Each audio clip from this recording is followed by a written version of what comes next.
Em algum ponto da história, existe um dia que separa tudo o que veio antes de tudo o que veio depois. Um dia que divide eras, um dia que transforma destinos. No caso do Brasil, esse dia tem data, tem hora, tem testemunhas, mas ainda guarda mistérios que ecoam, silenciosamente, através dos séculos. Para entender 1500, não podemos começar nele. Temos que começar antes dele, meses, anos, talvez décadas antes. Porque a chegada portuguesa ao Brasil não foi um acaso, não foi um tropeço, não foi um sopro do vento. Foi o resultado de um mundo em profunda transformação, onde nações disputavam mares, rotas e riquezas como predadores em um oceano de incertezas. O planeta do século XVI estava longe do equilíbrio. Reino após reino competia para controlar especiarias, metais preciosos, território e prestígio. A Europa, comprimida em seu próprio nascimento moderno, fervia com guerras, fome, comércio e curiosidade. E em meio a esse caldeirão, duas nações emergiam como gigantes marítimos, Portugal e Espanha. Portugal já havia dobrado o Cabo da Boa Esperança. Já tinha estabelecido contato com reinos africanos, já negociava no Índico, já navegava como nenhum outro povo. Mas ainda havia uma ansiedade escondida nos mapas. O mundo era maior do que qualquer nação esperava. E seus limites ainda estavam por ser descobertos. Enquanto isso, do outro lado do oceano, existia uma terra vasta, viva, habitada, organizada. Uma terra que continha povos, culturas, rituais, guerras, alianças, mitologias, e que não fazia a menor ideia de que o seu destino estava prestes a se entrelaçar com o de navegadores estrangeiros. Esse encontro, inevitável ou não, seria brutal, transformador, irreversível. Mas antes dele acontecer, uma viagem precisava começar. A expedição de Pedro Álvares Cabral não era pequena. Era composta por 13 embarcações, tripuladas por cerca de 1.200 homens, entre soldados, marinheiros, clérigos, tradutores, escrivães, degredados e aventureiros. Uma frota que carregava consigo ambição, fé, pólvora e incertezas. Oficialmente, a missão era simples: alcançar a Índia seguindo a rota já aberta por Vasco da Gama. Na prática, entretanto, havia algo mais. Os mapas secretos da época já insinuavam a existência de terras a oeste. As linhas do Tratado de Tordesilhas pressionavam Portugal a reconhecer e ocupar qualquer território que encontrasse. E, estrategicamente, uma frota tão grande não faria um desvio tão acentuado rumo ao oeste por mero acaso. Seja por cálculo ou circunstância, o destino da frota não seria apenas Calicut.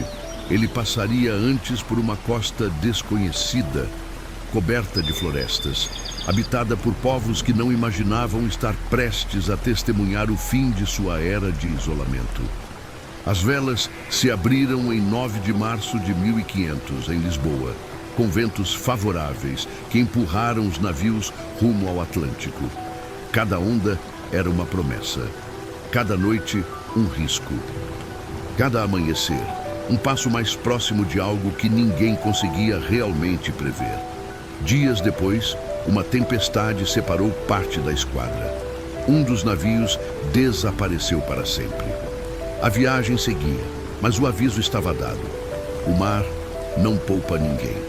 Em 21 de abril, após mais de 40 dias de travessia, os vigias do navio avistaram algo que modificaria para sempre a história do mundo. Não eram nuvens, não eram ondas, não era miragem, era terra. O escrivão, Pero Vaz de Caminha, descreve o momento com surpresa e reverência. A frota inteira se aproximou lentamente, iluminada pelo brilho dourado do final da tarde.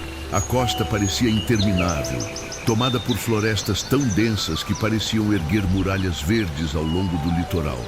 Montanhas suaves surgiam ao longe, formando uma paisagem selvagem e magnífica. o Brasil não estava sendo descoberto. Ele estava sendo avistado como um gigante adormecido que finalmente revelava seu contorno. Nunca antes, na história humana, dois mundos tão diferentes estiveram tão próximos de se tocar.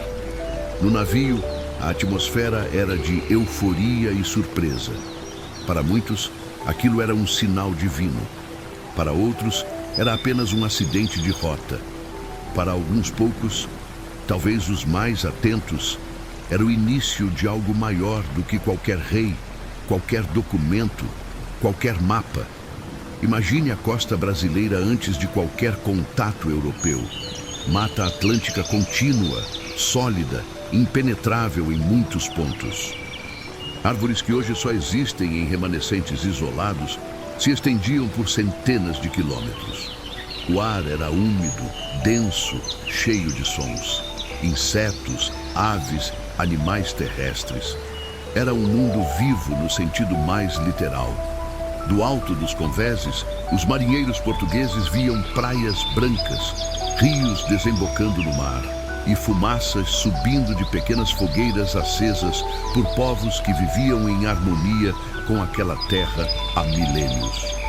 Para aqueles homens do mar, acostumados à poeira europeia, à urbanização crescente, ao frio e às tempestades, aquela visão era quase sobrenatural. Eles não sabiam ainda, mas já estavam sendo observados. Dias depois, ao se aproximarem mais da costa, os portugueses viram figuras humanas na praia. Homens nus, pintados, armados com arcos, silenciosos, atentos, curiosos.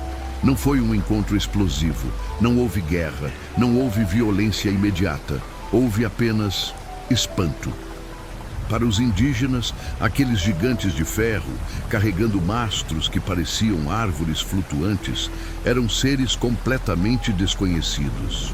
O cheiro do mar que vinha das roupas, o brilho do metal, a barba espessa, o idioma, os gestos, tudo isso era uma ruptura no mundo como o conheciam. Para os portugueses, aqueles homens eram prova viva de que o planeta ainda escondia mistérios. O corpo pintado, os adornos, a ausência de roupas, a postura firme, tudo era tão novo que parecia desafiar o que se entendia como humanidade naquele período. Não houve palavras entre eles nesse momento, somente olhares, e nesse olhar havia tudo: medo, curiosidade, expectativa e um pressentimento sutil de que aquele encontro não era neutro. Começava ali uma conexão que envolveria exploração, alianças, conflitos, trocas e destruição. Um encontro que redefiniria toda a estrutura social, política e cultural desse território. Mas naquele instante, no silêncio de uma praia recém-descoberta, ninguém sabia disso. No dia 26 de abril, uma missa foi realizada na praia. Cabral, seus capitães, soldados, clérigos, todos participaram.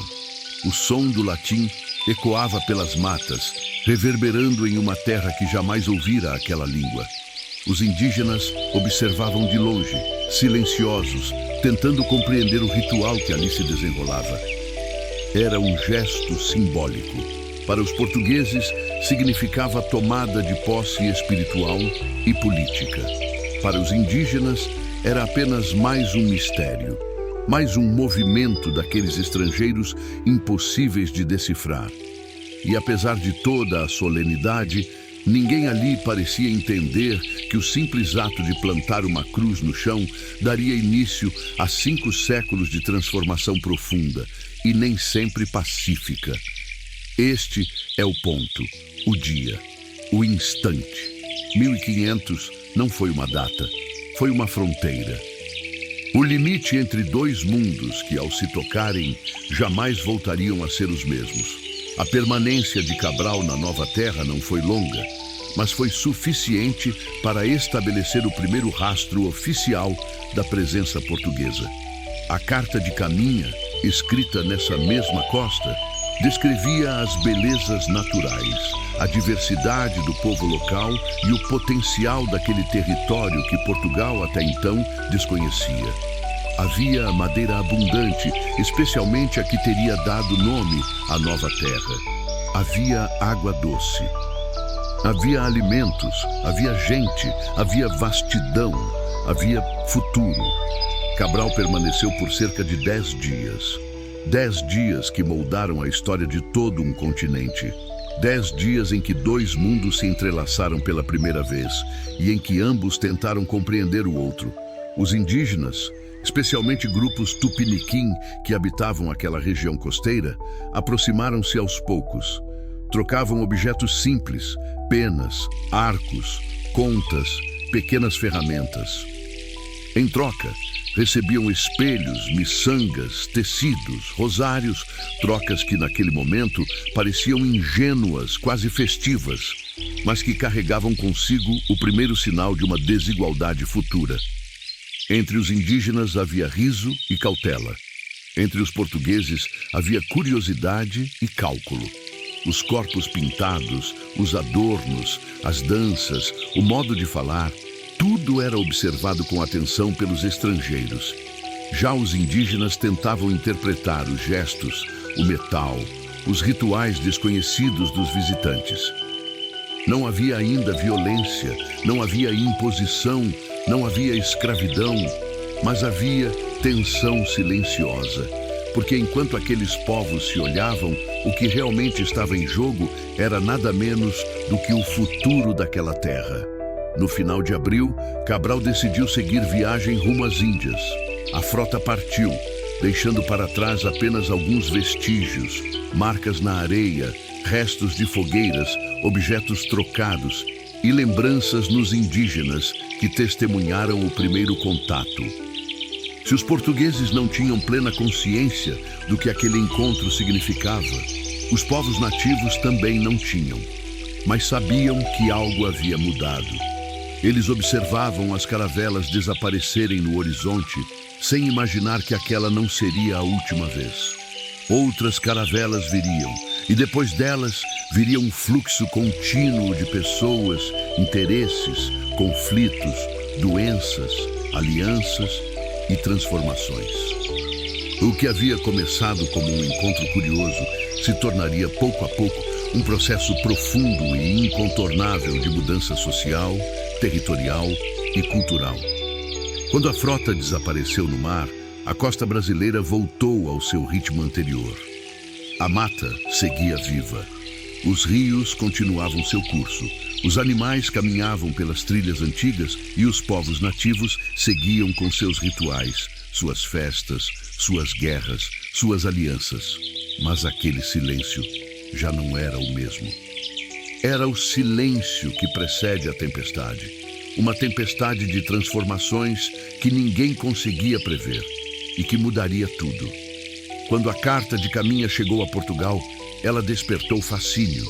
Era o primeiro registro oficial de um novo território, um novo povo, uma nova paisagem. As palavras do escrivão pintavam a imagem de um paraíso natural, de uma terra fértil, abundante, rica em recursos e com habitantes que despertavam curiosidade e simpatia. E mais importante, essa terra ficava do lado português da linha de Tordesilhas. Era oficialmente posse de Portugal. E isso significava que a história apenas começava. Logo, outras expedições foram enviadas. Algumas para explorar, outras para reconhecer o litoral, outras ainda para coletar madeira e, eventualmente, para colonizar. Aquele primeiro encontro, quase tímido, quase experimental, havia aberto as portas para séculos de mudanças que atravessariam todo o território brasileiro. 1500 não é apenas um marco histórico. É o ponto de ruptura, o último dia do Brasil pré-cabralino, o primeiro dia de um novo ciclo. Tudo o que os povos indígenas conheciam, suas rotas, alianças, guerras, crenças, rituais, territórios, começaria a se transformar a partir desse instante, não de uma vez, não imediatamente, mas lentamente, de forma contínua, como um rio que muda seu curso ao longo do tempo. E embora Cabral tenha deixado o litoral brasileiro poucos dias depois, ele deixou para trás algo mais profundo. Um rastro que cresceria, se multiplicaria e se espalharia por todo o território.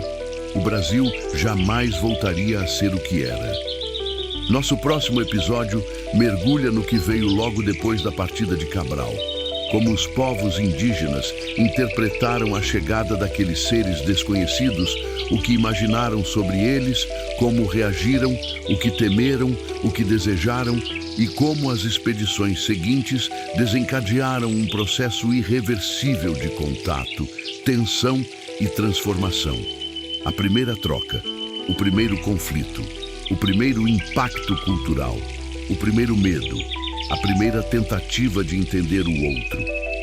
Tudo isso nos espera no próximo capítulo, porque 1500 foi apenas o começo.